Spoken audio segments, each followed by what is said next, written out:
Hello everyone, आज का हमारा टॉपिक है पास्ट कॉन्टिन्यूअस टेंस। पिछली वीडियो में हमने प्रेजेंट कॉन्टिन्यूअस टेंस को पढ़ा था। अगर आपने ना देखा हो तो हमारी प्लेलिस्ट में जाकर आप देख सकते हैं। तो चलिए आज हम प्रेजेंट कॉन्टिन्यूअस टेंस की शुरुआत करते हैं।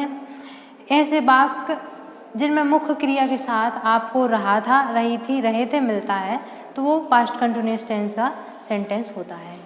प्रेजेंट कॉन्टिन्यूअस टेंस ही जब गुजर जाता है तो उसको याद करने के लिए हम या उसकी स्मृति में हम पास्ट कंटिन्यूअस टेंस को बोलते हैं। चलिए तो हम इसके बाद सेंटेंस को बनाना सीखते हैं। हमेशा की तरह हम अफर्मेटिव सेंटेंस से ही शुरुआत करते हैं।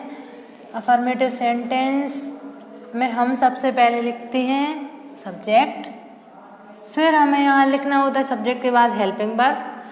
पास्ट कंटिन्यूअस टेंस की हेल्पिंग वर्ब होती है वाज और दूसरी होती है वर।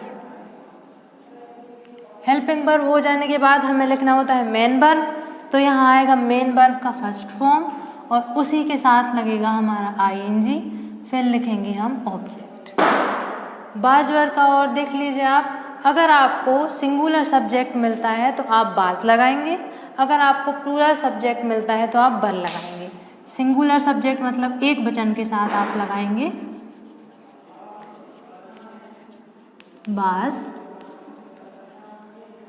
और बहुवचन के साथ, बहुवचनकर्ता के साथ लगाएंगे आप वर। ओके,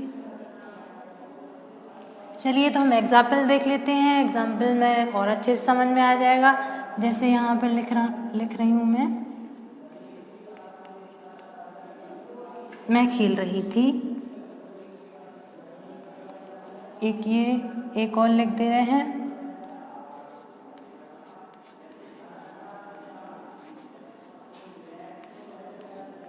वह नृत्य कर रहा था।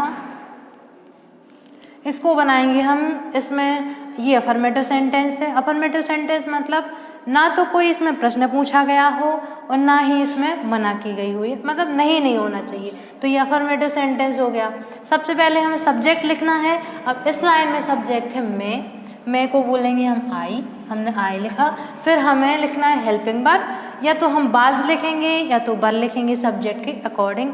तो हमारा एक वचन सब्जेक्ट होना चाहिए, मैं एक वचन है तो हम यहाँ पर बाज लिखने वाले हैं। तो ये बाज लिखा हमने। फिर हमें लिखना है मेन वर्ब का फर्स्ट फॉर्म और उसी में हम लगाएंगे आईएनजी। तो वो इसमें क्रिया क्या हो रही है, खेलने की हो रही है। तो हमने यहाँ लिखा प्ले मतलब खेलना और इसी में हमने लगाया आईएनजी। तो ये हमारा सेंटेंस बन गया आई वाज प्लेइंग। ओके, दूसरा सेंटेंस लिखा हुआ है नृत्य कर रहा था। वह नृत्य कर रहा था सब। तो यहाँ हमें लिखना है सबसे पहले सब्जेक्ट है वह। अगर लड़का है तो हम वह को लिखेंगे ही। इसके बाद हमें लिखना है हेल्पिंग वर्ब। हेल्पिंग वर्ब हमारी दो हैं, बाज और वर। हमें एक वचन कर्ता के साथ लगाना है बाज और बहुवचन के साथ लगाना है वर। अब ही एक वचन है तो यहाँ हम लिखेंगे बाज। फिर हमें लिखना है मेन वर्ब का फर्स्ट फॉर्म, उसी में लगाएंगे आईएनजी। यहाँ क्रिया हो रही है नृत्य करने की मतलब डांस की, तो हमने लिखा डांस, इसी में लगाएंगे हम आईएनजी। He was dancing.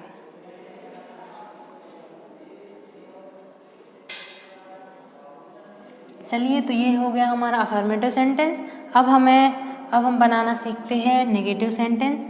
यहाँ देख लीजिए, नेगेटिव सेंटेंस जब बनाते हैं तो सबसे पहले हम लिखते हैं सब्जेक्ट, फिर हमें लिखना होता है हेल्पिंग वर्ब। आपको पता ही है हेल्पिंग वर्ब है हमारी बाज और वर। नेगेटिव सेंटेंस में हेल्पिंग वर्ब के बाद हम लगाते हैं नॉट, फिर लगाते हैं हम मेन वर्ब का फर्स्ट फॉर्म, उसी में आईएनजी और फिर लिखते हैं हम ऑब्जेक्ट। जैसे कि एक एग्जाम्पल लिख रहे हैं हम हंस नहीं रहे थे या हम नहीं हंस रहे थे।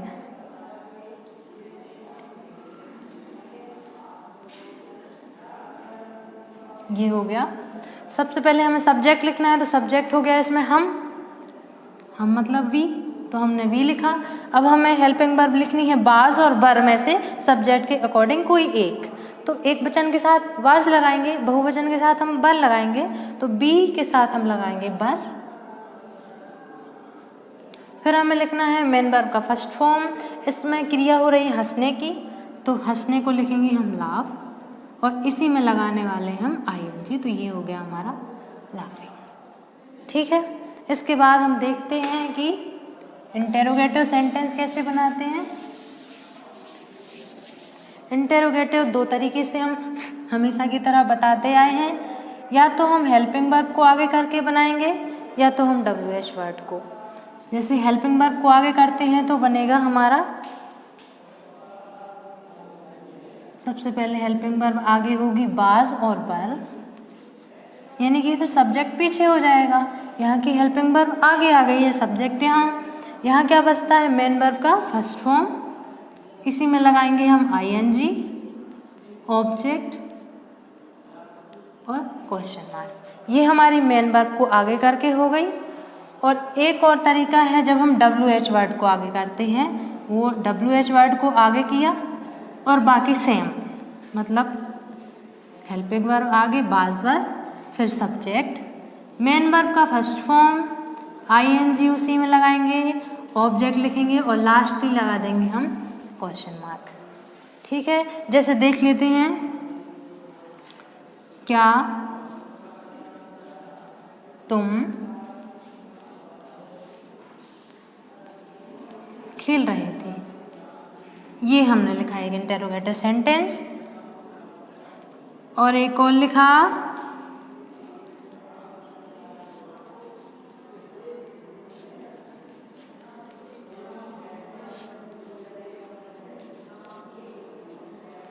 तुम क्या सोच रहे थे, ये दो सेंटेंस हमने लिखे। चलिए इनको बनाते हैं। क्या तुम खेल रहे थे। अब हमने जैसे, आपने ये बात तो समझ ही गए होंगे आप, अगर आपने पिछली वीडियो देख ली होंगी तो, कि अगर हम किसी इंटेरोगेटिव सेंटेंस का आंसर यस या नो में, यानी कि हाँ या ना में दे सकते हैं, तो उसको हम हेल्पिंग वर्ब को आगे करके लगाते हैं, और जिसका नहीं दे सकते हैं उसको WH वर्ड से बनाते हैं। ये देखिए एक सेंटेंस लिखा है, क्या तुम खेल रहे थे। अब अगर हम किसी से पूछें कि क्या तुम खेल रहे थे, तो वो बता सकता है कि हाँ हम खेल रहे थे या नहीं हम नहीं खेल रहे थे। और ये लिखा है तुम क्या सोच रहे थे। अगर हम ये पूछे तो सामने वाले को ये बताना होगा कि वो क्या सोच रहा था, हाँ या ना में तो वो बोल नहीं सकता है। तो इसको हम बनाएंगे हेल्पिंग वर्ब को आगे करके, और इसको हम बनाएंगे WH वर्ड को आगे करके। तो इसको बनाते हैं हम सबसे पहले। तो हमें यहाँ हेल्पिंग वर्ब को आगे करना है, ये वाला स्ट्रक्चर जो लिखा है, हेल्पिंग वर्ब को आगे करना है। हेल्पिंग वर्ब आगे होगी हमारी सब्जेक्ट के अकॉर्डिंग। सब्जेक्ट है हमारा तुम, मतलब हमने यहाँ यू लिखा। अब इसके आगे होना है यहाँ, तो हमें अगर वो एक वचन है तो उसके आगे होगा बाज, और अगर बहुवचन है तो बर। यू के साथ हमेशा बर आता है, वर यू। हमारी ये हेल्पिंग वर्ब हो गई, ये हो गया सब्जेक्ट। अब हमें यहाँ लिखना है मेन वर्ब का फर्स्ट फॉर्म, और उसी में हम ऐड करेंगे ING। क्या तुम खेल रहे थे, तो हमारी क्रिया हो रही है खेलने की, तो हमने यहाँ लिखा प्ले और इसी में लगा दिया ING। ऑब्जेक्ट इसमें है ही नहीं कि क्या क्रिकेट खेल रहे थे या कुछ भी खेल रहे थे। अगर होता तो हम यहाँ लिख देते, नहीं है तो हमारा ये सेंटेंस बन गया और हमने लगा दिया है क्वेश्चन मार्क। अब हमें ये वाला देखना है, तुम क्या सोच रहे थे। तो जैसा कि अपन देख चुके हैं कि इसको बनाना है हमें WH वर्ड को आगे करके। WH वर्ड यहाँ से, मतलब यहाँ क्या है तो यहाँ वाट आएगा, यहाँ क्यों है तो यहाँ वाई आएगा, तो यहाँ क्या है तो यहाँ आएगा वॉट। तो हमने WH वर्ड लिखा वाट। फिर हमें लिखना है यहाँ हेल्पिंग वर्ब। तुम, यहाँ हेल्पिंग वर्ब सब्जेक्ट के अकॉर्डिंग आएगी, तो हेल्पिंग वर्ब यहाँ तुम है तो हेल्पिंग वर्ब आएगी हमारी वर। सब्जेक्ट हो गया हमारा यू, और हमारी यहाँ मेन वर्ब का फर्स्ट फॉर्म लिखेंगे, फिर उसी में लगाएंगे ING। तो मेन वर्ब है हमारी सोचना, मतलब थिंक, और इसी में हम लगाएंगे ING क्वेश्चन मार्क। तो ये हुआ आज का हमारा प्रेजेंट कॉन्टिन्यूअस टेंस। अगर आपको हमारी वीडियो अच्छी लगी हो तो आप हमारी वीडियो को लाइक कीजिए, शेयर कीजिए, और अगर आपने हमारा अभी तक चैनल सब्सक्राइब ना किया हो तो प्लीज़ सब्सक्राइब कीजिए।